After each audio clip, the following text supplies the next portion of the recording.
So, hello everyone, and welcome back to another session of Why Can't We Be Friends? We are under the umbrella of GTX Connect, and we are in partnership with Dell Medical Community Driven Initiatives.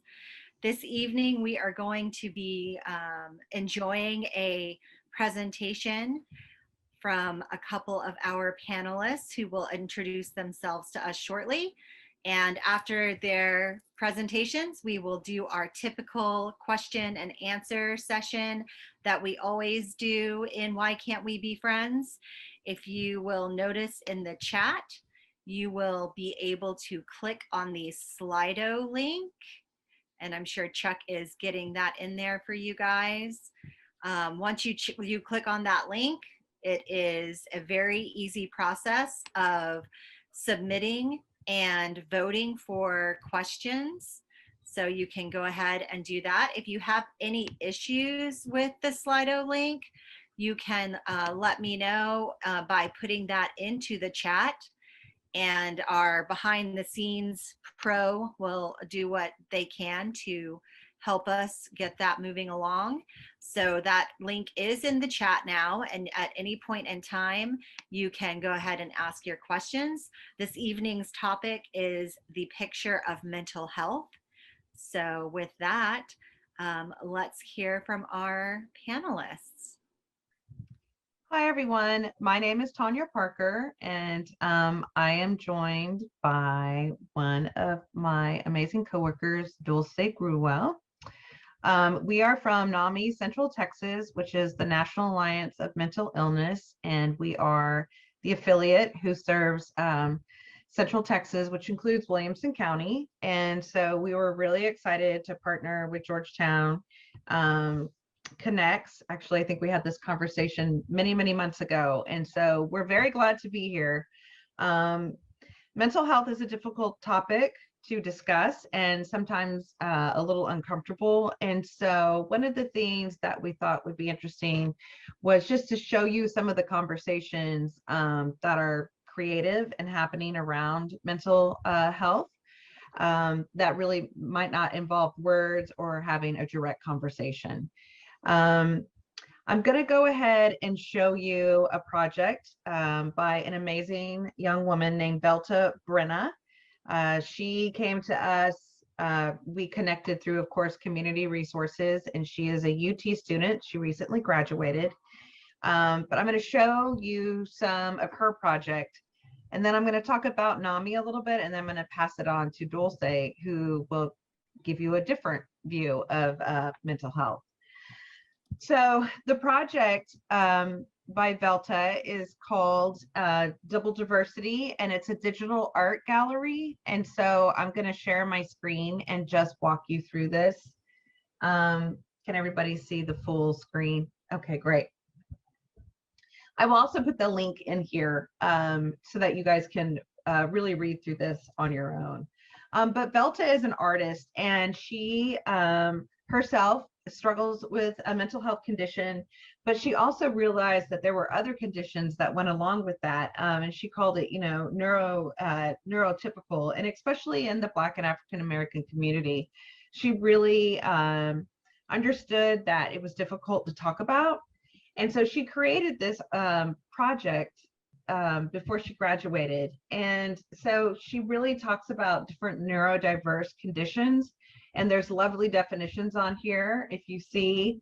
And so she really wanted to pinpoint these conditions along with mental health that went along with it. So ADD, epilepsy, OCD, Tourette's, just all these different, again, what she calls neurodiverse conditions.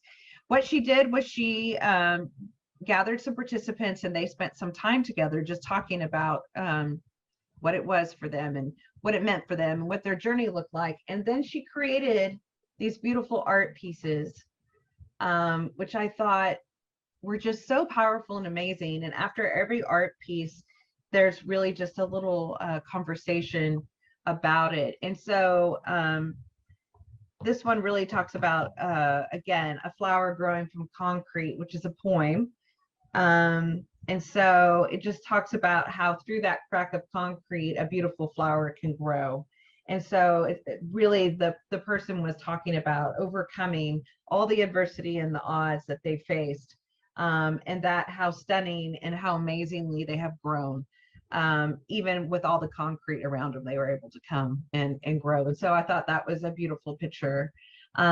This one, the cat eyes, because as this person got older, it was hard for them to wear a mask, just to mask all the things they were feeling and really try to kind of hide their conditions.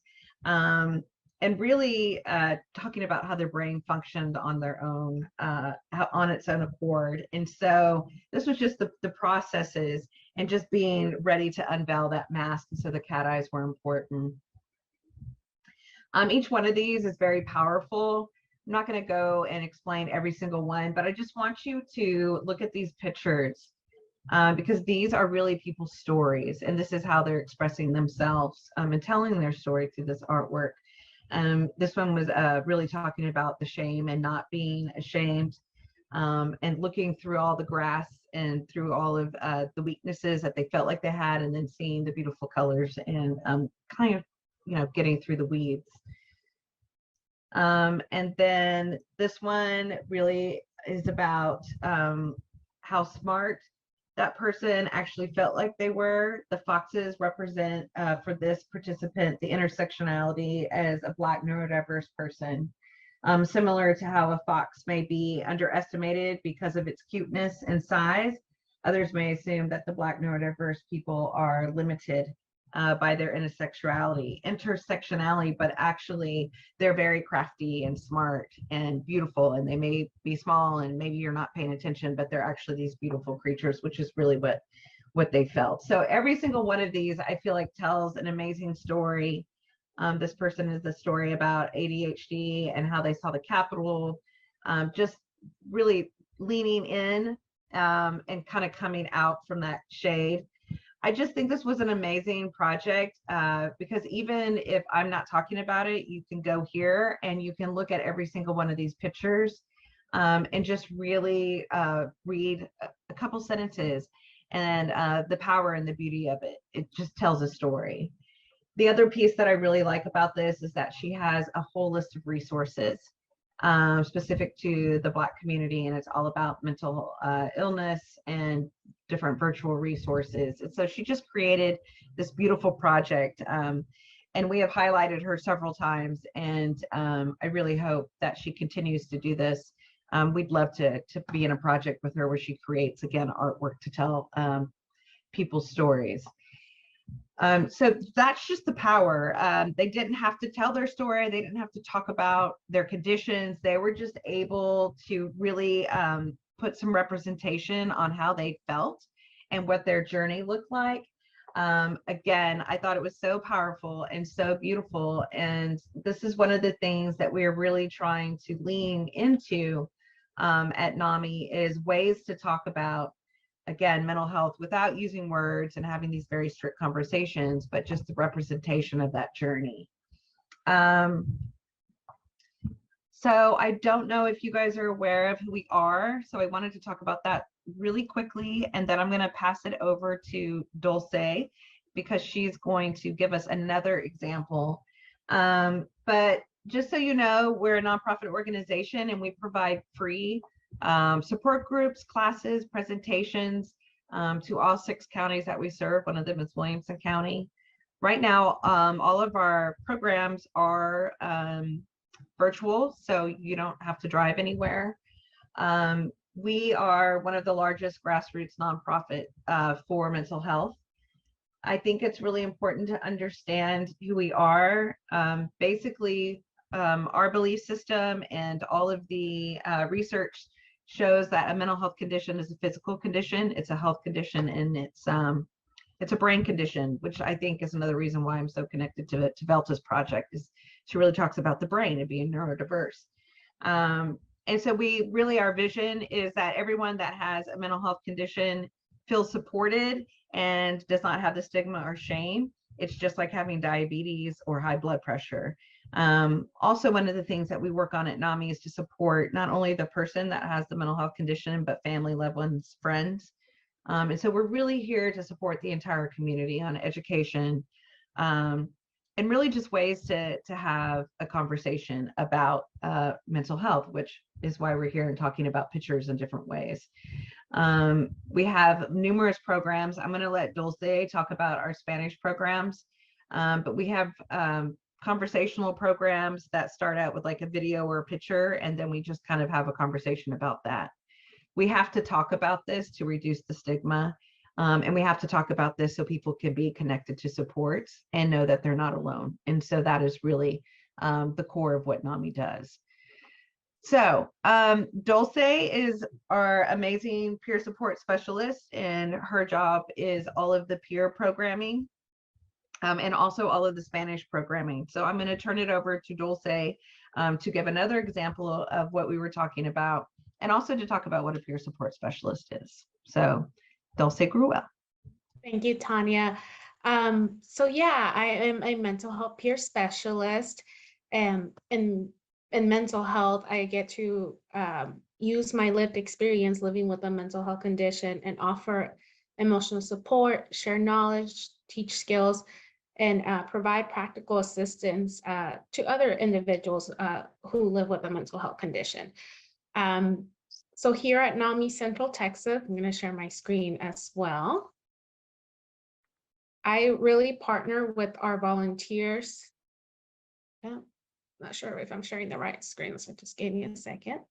Share again. Share screen too. That's it. Oh, it was the poetry. Okay, great. I'm sharing the right screen. I have like 3 screens, so I just want to make sure I'm sharing this. Oh, now you're on NAMI. Yes, I'm taking Okay. you guys first to NAMI. So here at NAMI Central Texas, I'm also the peer program manager. So I partner with our volunteers who are also peers like me to offer NAMI Connection, which is a weekly support group by peers for peers, completely free. As long as you identify with the mental health condition, you can attend. So we don't ask you about insurance. We don't ask you about formal diagnoses. We also offer for free a 8-week recovery education program, NAMI peer-to-peer. So here our peers get to learn more about not only our mental health conditions, but also empowering tools such as like the Psychiatric Advance Directive, how to set goals. So those are some of the programs that we offer at NAMI Central Texas. So I want to take you back to this web page here, the Institute for Poetic Medicine. And I have the link over here, poeticmedicine.org. I wanted to talk to you more about poetry. Poetry as a tool for wellness. So here on the website, if you go to Poetry as a Tool for Wellness. And before I talk about this program, I want to share a quote. Poetry gives us permission to feel. So poetry as a tool for wellness is similar to the other expressive art therapies such as art, music, and dance therapy. It focuses on the whole person's well-being. Poetry for wellness is about individuals using poetry to find meaning in their own lives rather than understanding exactly what the author may intend. Using poetry for wellness, we can create an environment of generous support and focus on how poems and words can offer healing and self-understanding. Poetry for wellness uses imagination to provide us with a new way to look at our lives and around the world around us. So what I like about poetry as a tool for wellness in this program, it's another program by Peers for Peers. It's an 8-week session where we use poems or quotes, again, for mental health wellness. So in 8 weeks, we explore some themes like listening to ourselves. So there's this quote about listening to ourselves. Listening looks easy, but it's not simple because there's a head in every role. Every head is a role. Another theme is understanding self-compassion and showing empathy.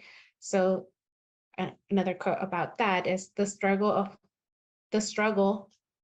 of created my empathy so I could relate to pain.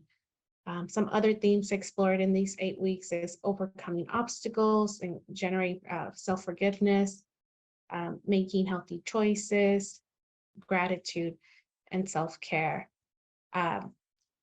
So again, I just wanted to share this great program by Peers for Peers. I consider words very healing, and we always talk about how we take care of our physical health, but we rarely get to talk about how we take care of our mental health. So I feel like with poetry, it's really another tool to take care of ourselves. And do you want to talk about what a peer specialist is? Yeah. So typically in behavioral health, peer specialists use their lived experience to provide guidance as far as getting mental health resources, and then also just partner with them, connect them with resources. It's a growing occupation here in Central Texas, but it's been existing for a while. I know Integral Care has 46 positions. As of now, they're growing as well.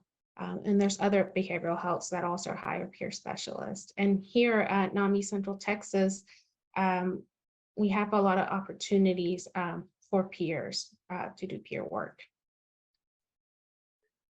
And so the last thing that I want to say, because I forgot at the beginning, was the services that we provide are all led by volunteers and staff, and they are peer programs. So we are not therapists or counselors or social workers. We provide lived experience. So as Dulce introduced herself, she has lived experience. I myself have lived experience with a mental health condition. I'm also considered a family member.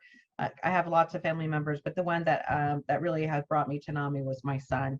And so those experiences provide a safe space for people to come and just share their journey and learn from one another. And so that is the power of kind of what NAMI does.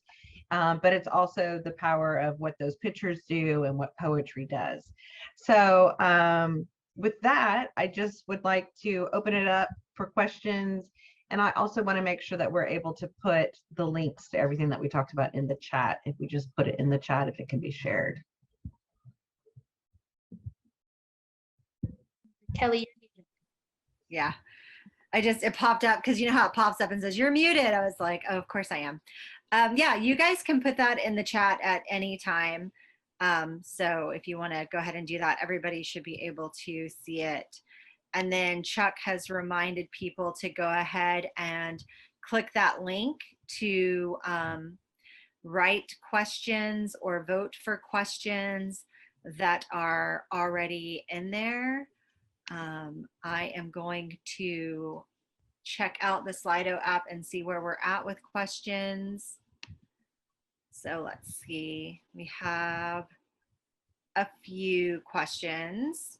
Looks like people haven't voted yet, but I'm just going to start with the first one, and it says, how can you join NAMI? Like, what does it entail? If you want to if you would like to participate in support groups or any of our services, you literally go to the page, and actually I can sort of walk you through that super quick. If you would like to attend a class, all you have to do is identify if you're an adult or a family member. So if you're an adult with a mental health condition, you just scroll down and pick which program you would like to join. You view the schedule and you click on the registration. So everything that we do is listed here, but it's also on our calendar. And the calendar shows you all the programs that are happening, and you can click on that program and register straight from the calendar as well. If you would like to volunteer, if you have a story to tell, you're interested in being a peer support or you're a family member, you just click on the Get Involved Volunteer tab.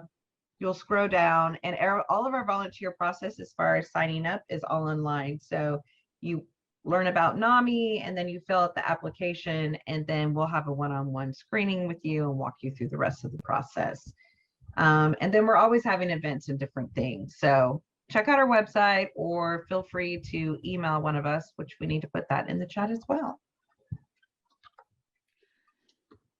So let's see, okay. So the next question I'm going to ask is just kind of related to, I feel like, that question as a follow-up. Are all of the programs online, and are there any that are in person? So a majority of our programs are still online. We are starting to transition to in-person slowly but surely. Before COVID, NAMI provided all the programming in person throughout the different counties that we served. So we used to provide classes and different things at the Georgetown Health Foundation and the community center and some churches. So we are working towards getting back to that. It'll be slow right now, but probably in 2023 we'll have more. We do offer some of our school presentations for youth and teachers and parents in person at the schools. And then we have Bridges to Hope, which is a faith-based presentation, CIT, which is a training for officers and school officers. And then we also have Sharing Hope and Compartiendo Esperanza that are in person as well. So it depends on what you're looking for. But we are moving towards that.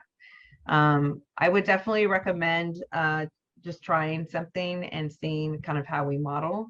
But if you have any questions, you can email one of us and we will definitely respond. Okay. So the next question is, are there opportunities for people with mental health struggles to participate in art projects like this? That is a wonderful question. I can tell you that we are working towards actually doing some events, especially in 2023, that involve artwork and expression through art and different things. So I can say stay tuned. I also will say that there are art therapies that you can find. And Dulce, I don't know if you have any other suggestions as far as this type of expression. I just know that this is something that was wonderful, and we really want to start doing this in the different communities. Yeah, we definitely want to do, like you said, in 2023, and hopefully soon we can bring poetry as a tool for wellness here at NAMI Central Texas as well. There might be other peer organizations that do something similar. The only thing that comes to mind is the Austin Clubhouse. I was thinking that. They have different social activities, so I can share the link to that here in a second. Since you brought it up, could you tell everybody a little bit more about Austin Clubhouse?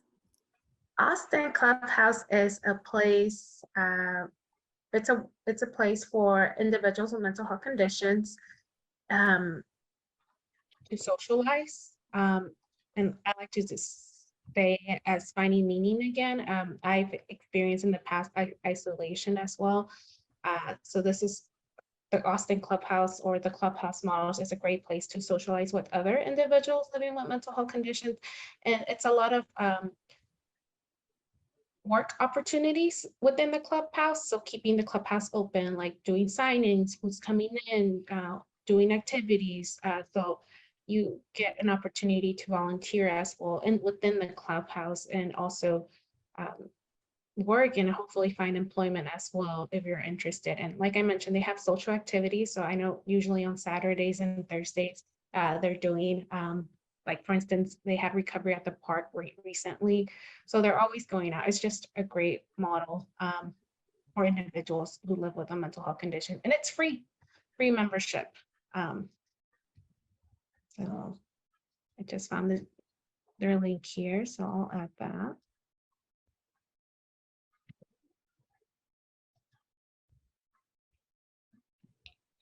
Okay, I'm going to check out the Slido app and see where we're at. And the next question is, how can we support loved ones who are struggling with mental health but do not want to get treatment? Oh, I can answer that from from experience. I will say that that is something that we talk a lot about in a lot of our programs. So I would really encourage I would encourage you to participate in our family support groups. They're weekly on Thursdays, and that is a hot topic of conversation. We work really hard to support family members. It's very difficult to love somebody who is not ready to receive help. And a lot of times, family members spend a lot of time pushing that person when really we need to take care of ourselves as family members and just provide a safe and accepted environment. There is really some really good information out there about that exact thing. It's called anosognosia. And there are some TED Talks. There's actually a whole book by Xavier Amador. He was a psychotherapist. He is a psychotherapist, and his brother has schizophrenia.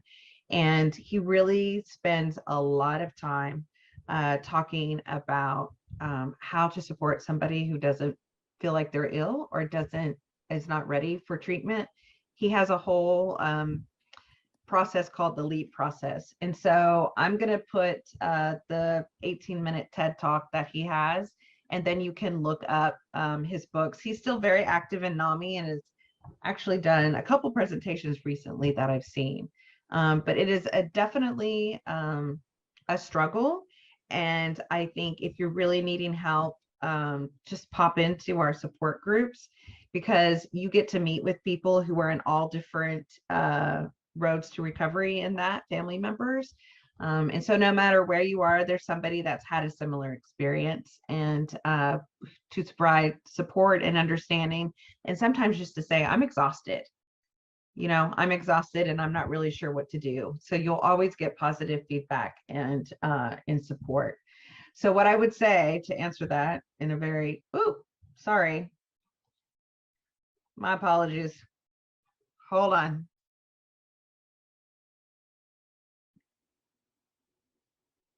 It's definitely a different journey for everyone. Even for myself, I didn't, from the very young age, I started to notice that I had some signs and symptoms, but I didn't ask for help until I became a mother at age 28. So it's a journey for some where they might get help earlier than age 28, or maybe after. So those support groups, whether it's for the families or the individuals themselves, really do give insight and make us feel less alone. We also have a great presentation called In Our Own Voice, and that is actually peers like Dulce and myself who come and just talk about their own mental health recovery journey.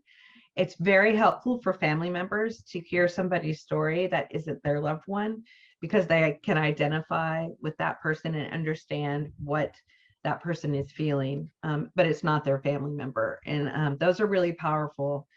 That is also a part of some of the classes, family to family and peer to peer. There's always testimonies that are either given by a family member or by an actual peer. And those perspectives are so important.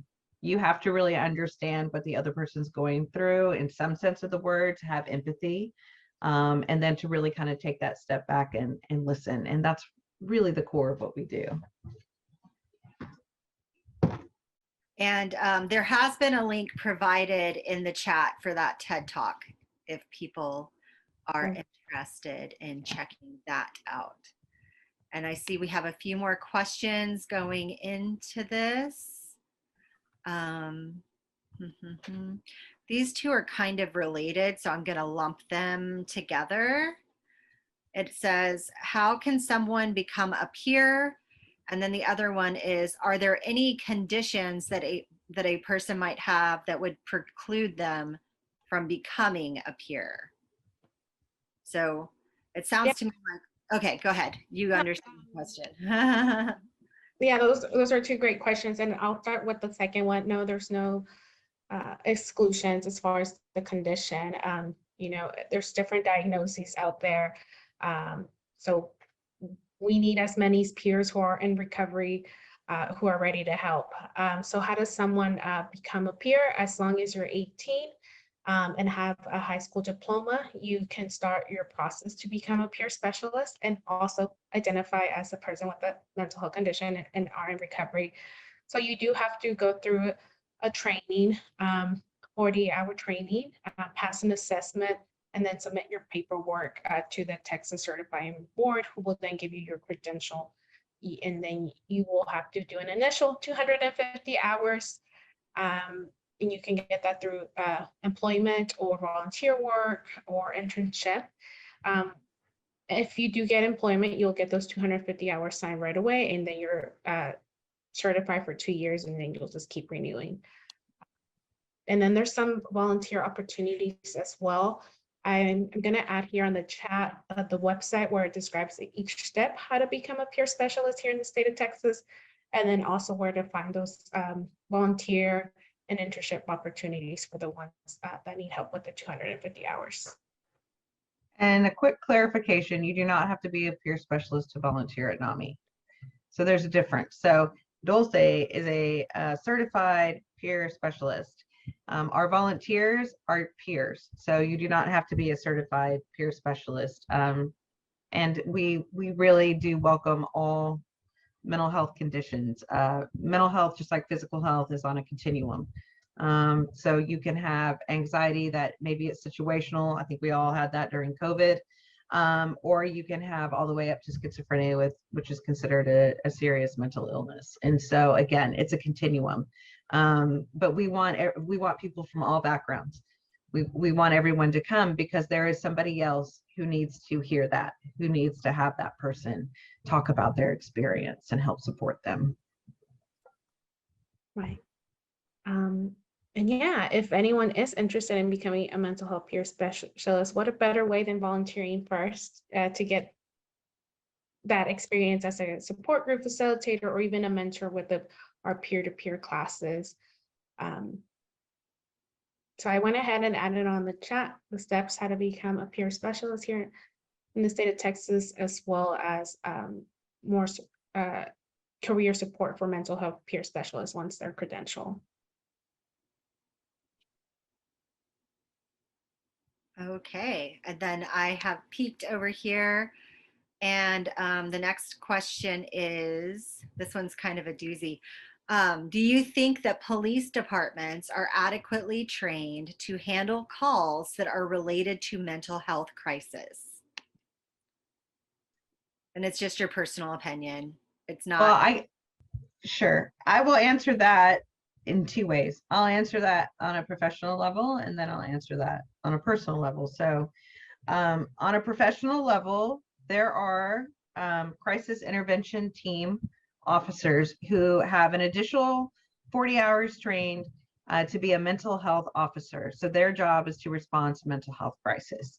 So yes, there are definitely officers who are trained to respond specifically to a mental health crisis. They're also the only agency and the only person who can hospitalize someone without their consent or without a judge's order. So there are crisis intervention mental health police officers. Now in the training for police officers, they're adding additional hours. And so every officer has a mental health training. So they get trained in all sorts of, probably, I want to say right now, 20 to 25 hours. Don't quote me on that. I can look up the TCOL certifications, but they are getting additional training. NAMI has a program called CIT, Crisis Intervention, and I run that program, and that's the one I was talking about earlier. If I did talk about it, I don't remember. I do this all day, so sometimes I get confused about who I told, but we go and speak with officers and talk to them again about what mental health conditions are. We talk about the mental health recovery and that it takes people almost 8 to 10 years once they actually start having symptoms to get a diagnosis. and then maybe another 5 to 8 years to find the right medication or right treatment or right recovery, depending on what that looks like. And knowing that most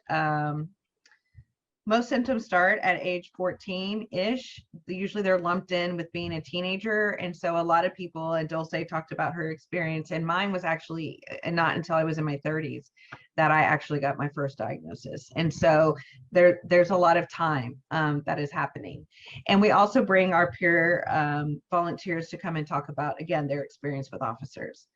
Now, the news media has a way of only posting negative things. And so there are some really tragic events that have happened. And so I'm not going to take away from that. I also understand that culturally there could be fear of deportation, fear of violence or aggression, and those are valid. So I'm not going to take away from that in any way, shape, or form.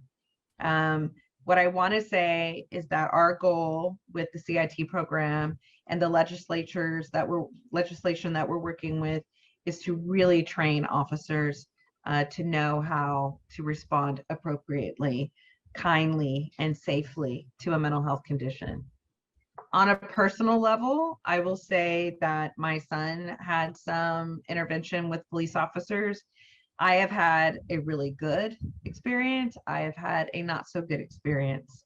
And on a personal note, I was married to a police officer for 26 years. And so there's a part of me that sees the other side of that. So I'm here to say there's good and bad everything, but I'm also here to say that we all have to start talking about mental health to make it safe for everybody. If somebody has EMS show up, we never worry about aggression. We don't really worry about that person's safety if they're having a heart attack and EMS shows up. It should be the same way when police officers show up.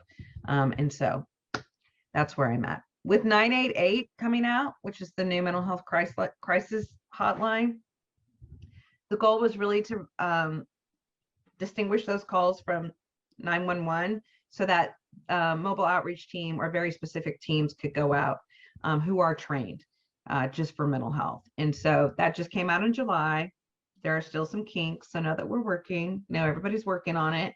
But our hope and our goal is that when somebody calls that there is a team or the people who are responding have lots of training and that their whole job and only job is to respond to mental health crisis. And that's the goal. 988.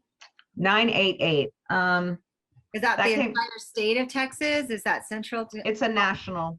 Oh, it's national. So 988 came out in July. It is basically a partnership between the Suicide Prevention Lifeline, which is the national hotline for suicide prevention, and all the states, where they said 911. A lot of people are calling 911, and in those smaller areas or rural areas or areas that don't have CIT officers, the response time was low or not at all, or maybe not appropriate. And so they really wanted to start distinguishing mental health from somebody has a gun and this is a 911 emergency.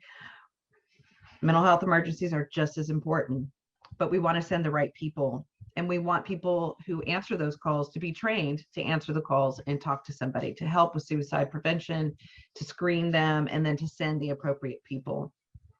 So that came out in July. I have talked to some of the Williamson County officers about it as well. But what happens is it goes to, again, just like where you would call a hotline, it's answered by professionally trained people. If it is not answered by a local person, it goes to the National Suicide Prevention Hotline, again, with trained people. They will talk to you and then they will connect you to those local services to either respond or to get services or connection. So it is a great concept and we're working really hard, again, throughout the states. And, we have 254 counties. So we are an anomaly. But I have a little 988, something that I can put in there. So it is operational. It is working. And I would just say if it is a mental health emergency, to call 988.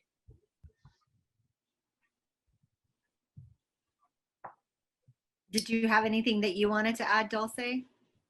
No, Tanya really works more with our police departments, and we're trying with the crisis interventions training. So she does really great with that. So thank you for adding that. And then what 988 is just an easier phone number to remember when there is a crisis, because we have all these helplines, 7 numbers. So 988 it's easier to remember.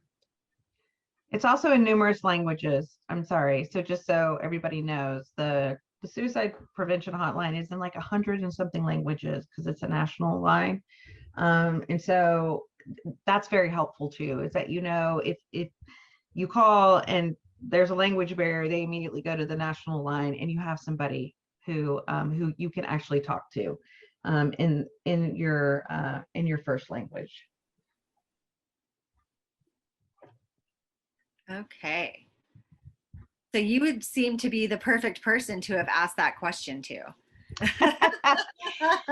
Yes, I have like I have 9 lives, and one of them is working in the criminal justice system. And so it's near and dear to my heart. And again, I want people to know that if they are in a crisis, that they can call and get help, or call and get somebody who's trained to walk them through that crisis.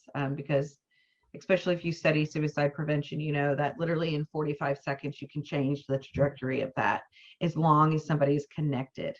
And so connect, that's my thing, connect. I'm also trying to find that little picture so I can put it in here. If I can't find it, I'll send it to you guys. But please call. We also have a crisis card that has like a text line and a bunch of other hotlines that are really available for you to just call and talk to somebody so that you don't feel alone, and you can get connected to somebody who is trained to have those conversations. And NAMI has a text line that actually was overwhelmed during COVID because everyone was in the same household. There wasn't a lot of privacy, so you couldn't just hop on your phone and have a conversation. So those text lines are super important. 988 also has a text function as well, which is so helpful because sometimes you can't call and talk about your loved one in a crisis when they're standing right there, but sometimes you can text. And so that whole safety piece and privacy is super important. And I'm working really hard to try to get this 988 piece in the chat. All right. I will see. Okay, so we have a question that looks like people want to know how big the peer groups are. So is there a cap on the number of people? How large are the peer groups? Yeah, so we usually have weekly support groups. We do require registration, so we do close registration after 20 people have signed up. On average, though, we usually have about 12 that do attend the support groups. So if you haven't attended our support groups, please come. We always have someone new, and we also do have regulars as well that are very helpful. And we have this pass rule where if you just want to listen, you can do that, so you don't have to talk. So I invite you to check us out. And is that the same with the support Family groups? families? Absolutely. So basically the groups are very similar, but they're just from a different perspective. So, but it's the same registration, everything is the same. We try not to have really big groups to stick to the fidelity of the model that we provide. And we do have a lot of discussion and opportunity to speak. So if the groups are too big, then not everybody gets to talk, and that really takes away from it. So that's why we have weekly groups, is we want to make sure we give everybody the opportunity. In fact, sometimes we have more than weekly groups. I think we both offer an additional group monthly when we can. So are the groups about an hour long, or is the time flexible, or how does that work? It's 90 minutes, so an hour and a half. So what we do is we have a welcome, we read our group guidelines and principles of support. And then we do our weekly check-in. So our facilitators and everyone in the group has 1 to 2 minutes to check in and just share what's going on in their lives right now. There's a pass rule if you don't want to share. And based on what everybody checked in, that's going to be our group discussion. So there was this time almost 2 years ago when the winter storm happened with the snow, where everyone was just talking about their coping skills. So that's what we talked about, the winter storm and how we coped. So each group does look different. Even though it's the same flow structure, it looks different. It just depends on what people are checking in. After the group discussion, 15 to 20 minutes, we just close the group on a positive note, and we just ask each other what is something that you're going to do for self-care. Sometimes we get a little bit too positive, and we joke around and be like, what is one award you will give yourself this week? And I'm smiling because I was like, I'm going to give myself the best award for best, I'm not going to say the word here, but the best pie crust. There was more words involved. Yeah, and again, same for the family. So typically most of our programs are about an hour and a half. Classes and support groups. We do have some workshops that are a little bit longer. I did add the crisis numbers in 988 into the chat. Dulce, can you pull the Spanish crisis cards? Yeah, I can add those.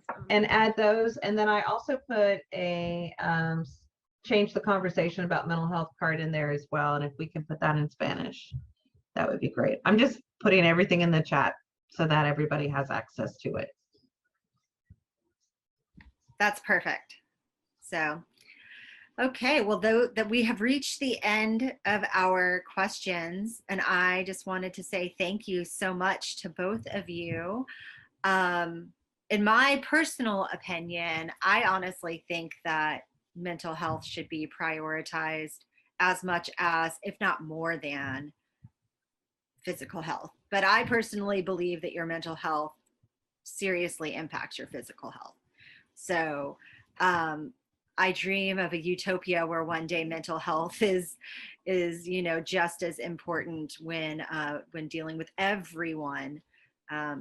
But with that, what would you guys like to leave us with? If you could just leave us with a few words, something you really want to highlight, or just whatever you want to say, however you want to close this out. I'll start what we started with Tanya sharing that artwork, and then the poetry as a tool for wellness. There's a lot of ways we can take care of our mental health. Yes, if you need it, therapy and medication does work. There's also peer support, and peer support can look very different, which is a weekly support group, or poetry as a tool for wellness. And like you said, it's very important to take care of our mental health. So those are my one thing is there's several ways. There's not just one way. And I'll just close out by saying mental health discussions look different. There's a language for every way that we talk about it, whether it's cultural, whether it's in pictures or music, words, poetry. But I just want to start the conversation and continue the conversation. So I want to talk about it. So I just encourage everyone to have a conversation in whatever way that you want to. And then to know that NAMI is here to support you wherever you are in that conversation, or wherever you are in the journey. So you can come to us in the beginning when you're just wondering if there is a mental health condition. And then you can come to us once there's a diagnosis. So we have people that come in and out. So it doesn't matter where you are in the journey or where you are in the conversation.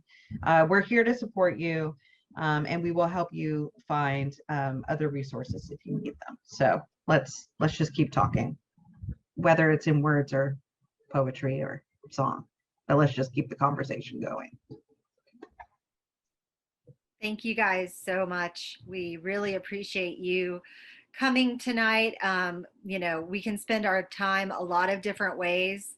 And so I know that it's not always easy to carve out time for things like this. And I appreciate you guys making this a priority. I've learned so much just listening to the both of you. I appreciate so much what you're trying to do for mental health and people struggling with mental health, and people who love people who are struggling with mental health. I'm so excited that you were able to come tonight, and we can finally get this together after the months and months of conversation. So we're really truly grateful. You guys have given us so much information, so many great links. And I hope people really do spread the word about NAMI, about peer support, about family support, about 988, being a really great thing for people in crisis, or if you're with someone who's in crisis. So thank you so much. This has been a fantastic evening. I really appreciate you guys. Thank you for the opportunity. Thank you.